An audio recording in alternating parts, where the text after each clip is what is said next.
ಆಮೇಲೆ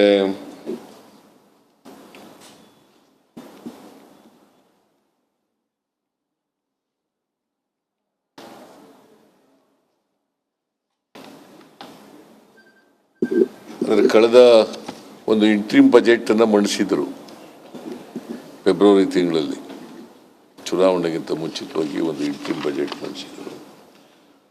ಆಗ ರಿಸೀಟ್ಸು 30.8 ಲಕ್ಷ ಕೋಟಿ ಅಂತ ಹೇಳಿದರು.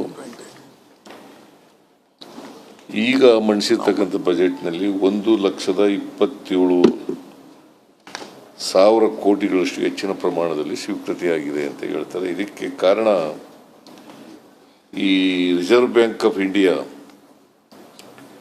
ಡಿವಿಡೆಂಡ್ಸ್ನ ಕೊಟ್ಟಿದ್ದಾರೆ. ಸುಮಾರು 1,00,000 ಕೋಟಿಗೂ ಹೆಚ್ಚು ಕೊಟ್ಟಿದ್ದಾರೆ.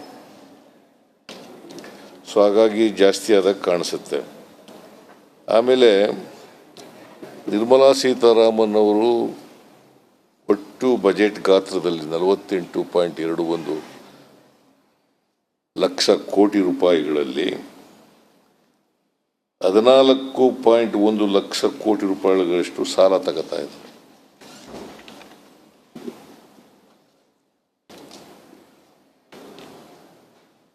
ಈ ಬಜೆಟ್ ಒಂದು ರೀತಿ ಕರ್ನಾಟಕಕ್ಕೆ ನಿರ್ಮಲಾ ಸೀತಾರಾಮನ್ ಅವರು ಚೊಂಬು ಕೊಟ್ಟಿದ್ದಾರೆ. ಕರ್ನಾಟಕಕ್ಕೆ ಏನು ಕೊಟ್ಟು ಸಿಕ್ಕಿಲ್ಲ.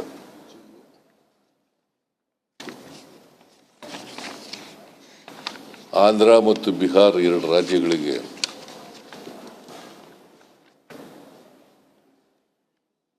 ಅನುದಾನ ಕೊಟ್ಟಿರೋದು ಬಿಟ್ಟರೆ, ವಿಶೇಷ ಅನುದಾನ ಕೊಟ್ಟಿರೋದು ಬಿಟ್ಟರೆ ಬೇರೆ ರಾಜ್ಯಗಳಿಗೆ ಅನುದಾನವನ್ನು ಕೊಟ್ಟಿಲ್ಲ.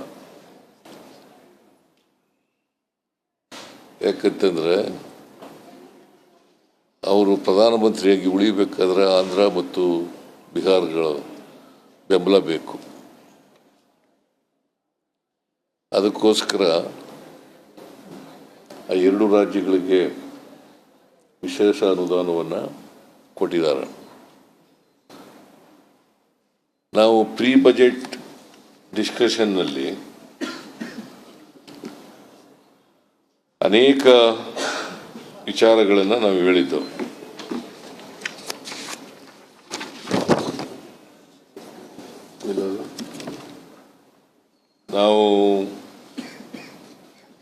ನಾನು ಹೋಗಕ್ಕಾಗಿರಲಿಲ್ಲ, ಕೃಷ್ಣ ಬೈರೇಗೌಡರನ್ನು ಕಳಿಸಿಕೊಟ್ಟಿದ್ದೆ. ಪ್ರೀ ಬಜೆಟ್ ಡಿಸ್ಕಷನ್ ಕರೆದಿದ್ರು, ಮುಖ್ಯಮಂತ್ರಿಗಳನ್ನು ಕರೆದಿದ್ರು. ನಾನು ಹೋಗೋಕ್ಕಾಗಲಿಲ್ಲ, ಕೃಷ್ಣ ಬೈರೇಗೌಡರು ನನ್ನ ಪರವಾಗಿ ಅಟೆಂಡ್ ಮಾಡಿದ್ದರು. ಆ ಪೂರ್ವಭಾವಿ ಬಜೆಟ್ ಡಿಸ್ಕಷನ್ನಲ್ಲಿ ನಾವು ಕೆಲವು ಮನವಿಗಳನ್ನು ಮಾಡಿದ್ದೆವು.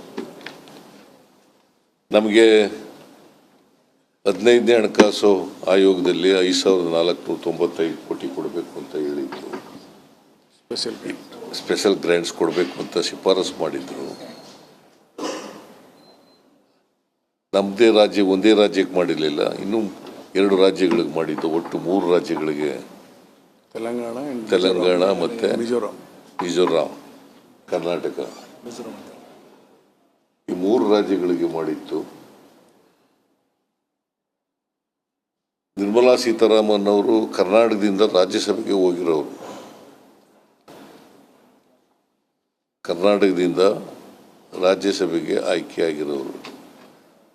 ಅವರಿಂದ ನಿರೀಕ್ಷೆ ಮಾಡ್ಕೊಂಡಿದ್ದೋ ನಾವು, ಕರ್ನಾಟಕಕ್ಕೆ ನ್ಯಾಯ ಒದಗಿಸ್ಕೊಡ್ತಾರೆ, ಕರ್ನಾಟಕದ ಹಿತ ಕಾಪಾಡ್ತಾರೆ ಅಂತೇಳಿ ನಿರೀಕ್ಷೆ ಇಟ್ಕೊಂಡಿದ್ದು. ಆದರೆ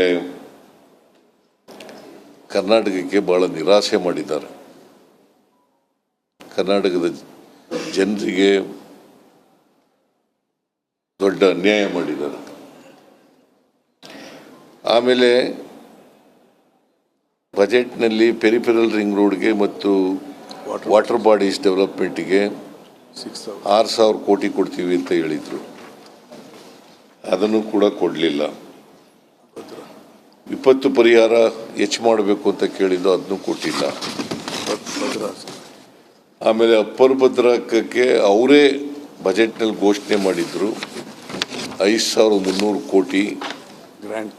ಅದು ಕೊಡಲಿಲ್ಲ, ಅದು ಕೊಡಬೇಕು ಅಂತ ಕೇಳ್ಕೊಂಡಿದ್ದು ನಾವು. ಆಮೇಲೆ ವಸತಿ ಯೋಜನೆಗಳಿಗೆ, ನಗರ ವಸತಿ ಯೋಜನೆಗಳಿಗೆ 1.5 ಲಕ್ಷದಿಂದ 5 ಲಕ್ಷ ರೂಪಾಯಿ ಮಾಡಬೇಕು ಅಂತ ಹೇಳಿದ್ದು. ಗ್ರಾಮೀಣ ವಸತಿಗಳಿಗೆ 1.2ರಿಂದ 3 ಲಕ್ಷ ಮಾಡಬೇಕು ಅಂತ ಕೇಳ್ಕೊಂಡಿದ್ದು, ಅದನ್ನು ಕೊಡಲಿಲ್ಲ. ಆಮೇಲೆ ಕಲ್ಯಾಣ ಕರ್ನಾಟಕಕ್ಕೆ ನಾವು ಈ ವರ್ಷ 5,000 ಕೋಟಿ ರೂಪಾಯಿಗಳನ್ನು ಖರ್ಚು ಮಾಡ್ತಾ ಇದ್ದೀವಿ. 371J ಅದರ ಪ್ರಕಾರ ವಿಶೇಷ ಅನುದಾನ ನಾವು 5,000 ಕೋಟಿ ಕೊಟ್ಟಿದ್ದೀವಿ. ಅದಕ್ಕೆ ಮ್ಯಾಚಿಂಗ್ ಗ್ರಾಂಟ್ ಕೊಡಿ ಅಂತ ಹೇಳಿದ್ದು ನಾವು. ಬ್ಯಾಕ್ವರ್ಡ್ ಏರಿಯಾ ಡೆವಲಪ್ಮೆಂಟ್ ಒಂದು ಸ್ಕೀಮ್ ಇದೆ ಸರ್, ಅದನ್ನು ಕೂಡ ಕೊಡಲಿಲ್ಲ. ಸೊ ಅಪ್ಪರ್ ಭದ್ರಾದ್ದು ಕೂಡ ಕೊಡಲಿಲ್ಲ. ಒಟ್ಟಾರೆಯಾಗಿ ಕರ್ನಾಟಕಕ್ಕೆ ನಿರ್ಮಲಾ ಸೀತಾರಾಮನ್ ಅವರು ಚೊಂಬು ಕೊಟ್ಟಿದ್ದಾರೆ.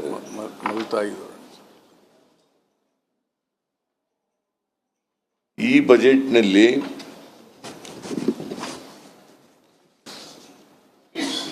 ರೈತರಿಗೂ ಕೂಡ ಏನು ಪ್ರಯೋಜನ ಆಗಿಲ್ಲ. ರೈತರು ಯಾಕಂತಂದರೆ ಇವರು ಬಜೆಟ್ನಲ್ಲಿ ನಮ್ಮ ಆದ್ಯತೆ ಬಡವರು, ರೈತರು, ಮಹಿಳೆಯರು, ಅಲ್ಪಸಂಖ್ಯಾತರು ಅಂತ ಹೇಳ್ಕೊಂಡಿದ್ದಾರೆ. ಈ ವರ್ಗದ ಜನರಿಗೆ ದೊಡ್ಡ ಅನ್ಯಾಯವನ್ನು ಮಾಡಿದ್ದಾರೆ. Social welfare very less.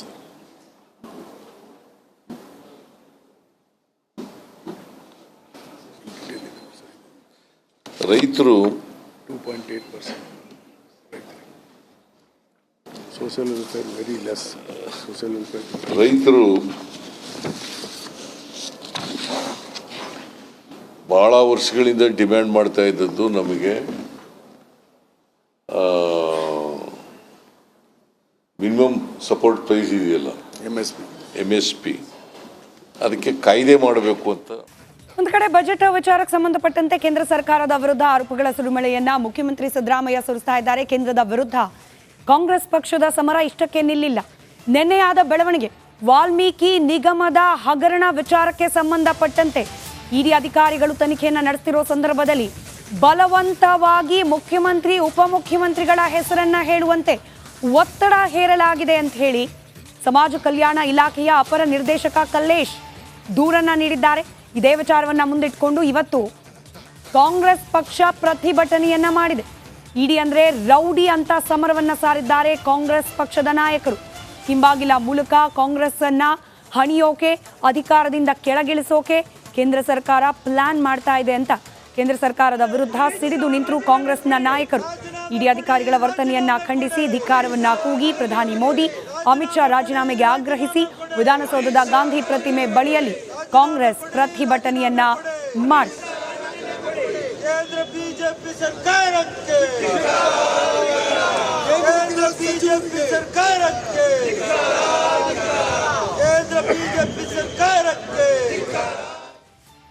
Congress ಮಾಡ್ತಿರುವ ಆರೋಪ ಏನು ಗಮನಿಸ್ತಾ ಹೋಗೋಣ. ಪ್ರಮುಖವಾಗಿ ವಾಲ್ಮೀಕಿ ನಿಗಮ ಹಗರಣ ಕೇಸ್ನಲ್ಲಿ ರಾಜಕೀಯವನ್ನ ಮಾಡ್ತಾ ಇದೆ ಭಾರತೀಯ ಜನತಾ ಪಾರ್ಟಿ, ಕೇಂದ್ರದಲ್ಲಿರುವ ಬಿಜೆಪಿ.